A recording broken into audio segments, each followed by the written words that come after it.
Welcome back to the Mix Academy. David Glenn of the mixacademy.com. Today's video is a part 2, and I forgot to record a proper transition into it. So here we are.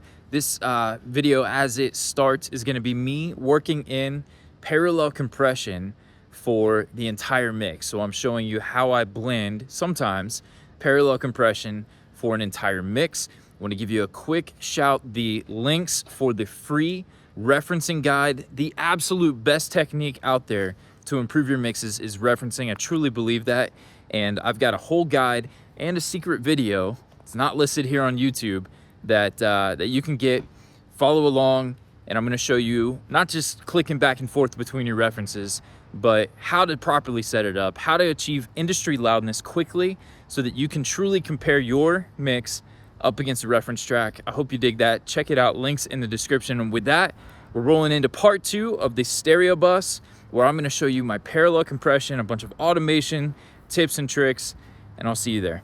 Cool. So that's doing its thing. Now, something to keep in mind here, any compressor that's got the sidechain filter, you can see I'm sidechaining 50 hertz and below. It's a high pass in the detection filter of the compressor. What I use that for is to balance how the compressor reacts to the kick and the snare, because usually those are the hottest things in the mix, those transients coming through. Some guys will say, well, sidechain that all the way up to 100 hertz. Well, if you do that, the kick is probably not impacted by the compressor very much. Maybe you want that.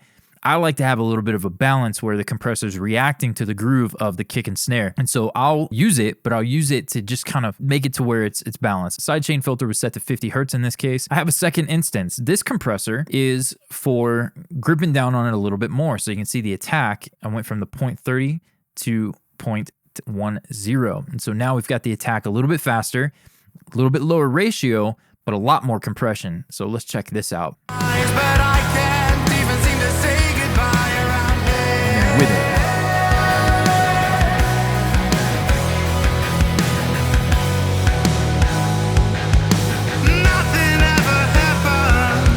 So I turn them off there at the end. You can hear the kick and the snare come forward quite a bit. This one is just to grab the mix, compression that's over compressed but pleasing. Then what I do is I blend that in parallel. In this case, I'm going for loud and proud, and so I've got that blended up. I've got quite a bit of this blended in, and then you'll see actually for the last chorus I automated the level of the parallel compression up quite a bit. So we go from having -10 to another 3 dB or so of the compressed signal. So let's take a listen.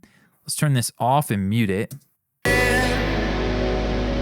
So this is with no parallel compression on the mix.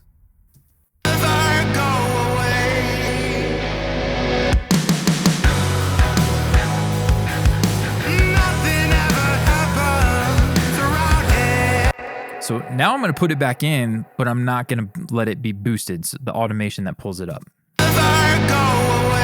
Much louder.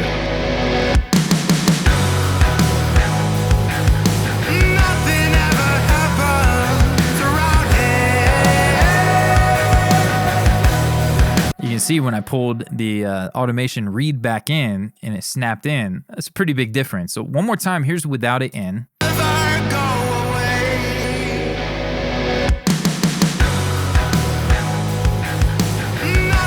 It's the last chorus and it just kind of, it's like, feels flat, like it doesn't give it to me. And then here, unmute that. So now we go from some parallel compression to a volume jump on the master bus, but also more parallel compression. So it really just thickens up nicely.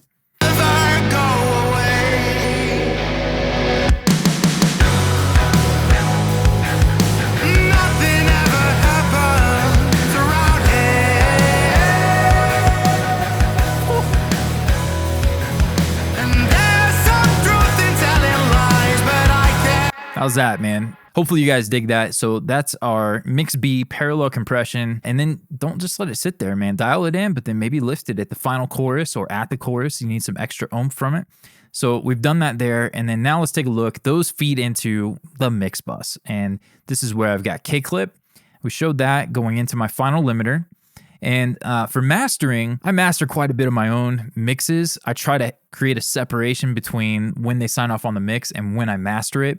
But every chance I can, I'm sending it to my man, Joey Fernandez, incredible mastering engineer. I'll put a link below. When I'm mastering my own stuff, I will sometimes dial it in right here in the mix session, and then that's the final that goes out. I'll turn on my oversampling, which is on, which is probably why the computer is glitching a little bit. Sometimes True Peak, I'll listen. If it sounds better, great, but usually it doesn't, so I leave it off. But oversampling for sure. Make sure my final loudness is set. Maybe some mid-side EQ, who knows, in a separate session. But when I'm sending it off for mastering, I turn the clipping off, and I engage this Pro Q. And now this is going to add the headroom I need based on my gain staging.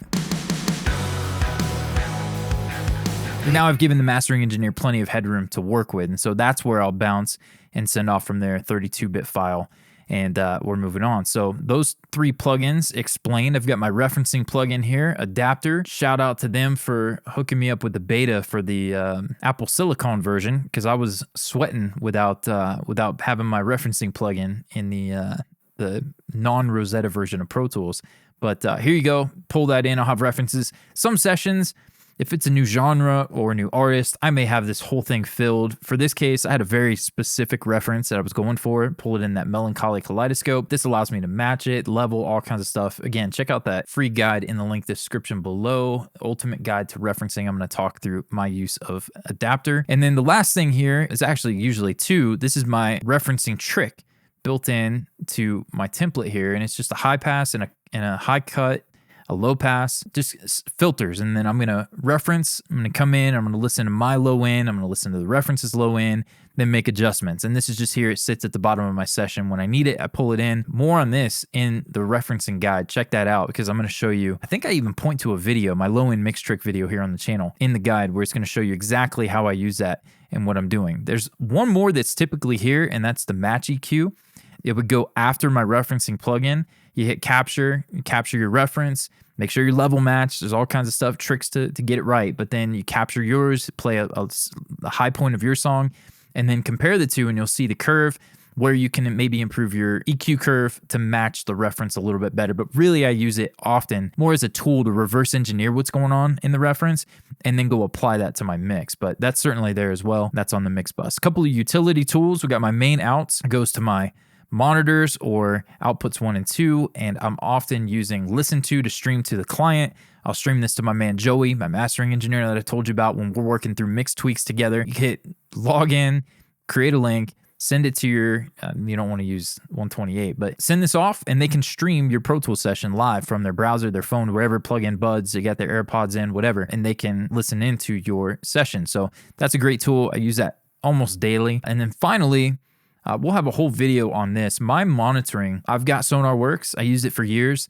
I have found that with SonarWorks, there's something that I'm missing in the upper mid-range that was throwing me off with my mixes. And it came to me from Joey, again, my mastering engineer, who was like, hey man, we need to figure something out with what's going on with your upper mid-range. And he recommended Real Phones. So got in touch with them. They sent it to me to check out.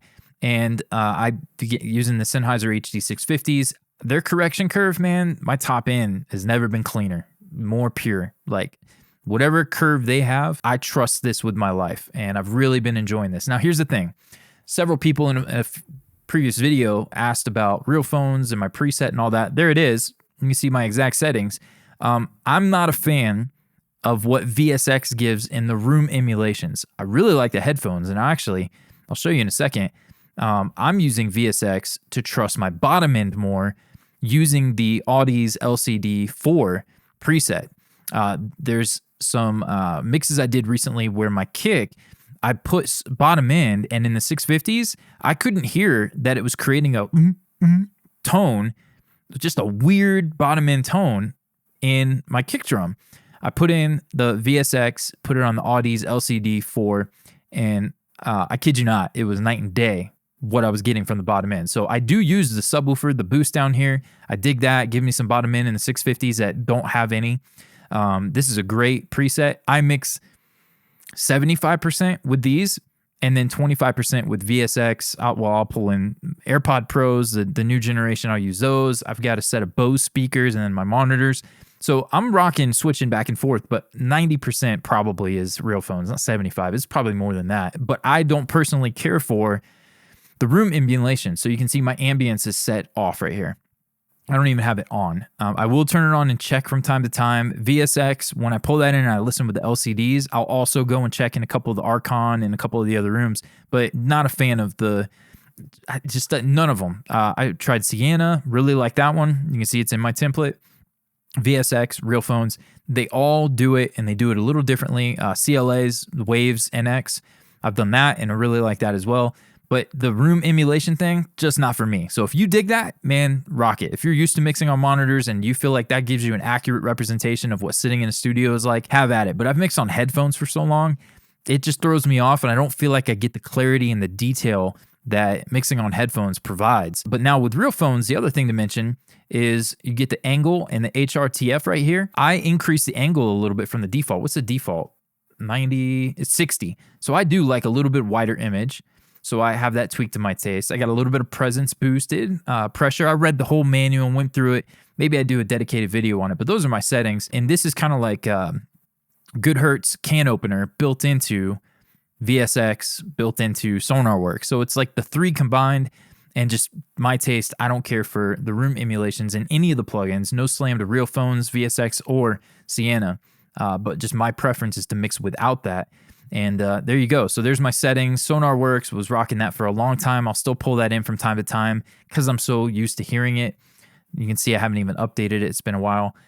Sienna is incredible. What a great tool. But again, just felt like Real Phones gave me that top end that I was looking for, making sure that I get that in check, especially the upper mids. And then VSX will pull that up, and you can see that it's set to... Oh, don't crash. There you go. The LCD4. So those are the actual settings that I'm using day in and day out to deliver professional mixes. And hey, I want to help you deliver professional mixes. If you want to learn more about this track, start to finish, definitely check out the link in the description. You want to get your hands on the free guide, the ultimate guide to referencing. I'll put that down below. I've also referenced in the past videos the mixing checklist, all kinds of goodies down for you in the description. And with that, we're going to wrap up our From Good to Great series. And I'll see you guys in the next one. Don't forget to like, subscribe, drop a comment. If you have any future videos you want to see, let me know in the comments. And I'll see you guys in the next one.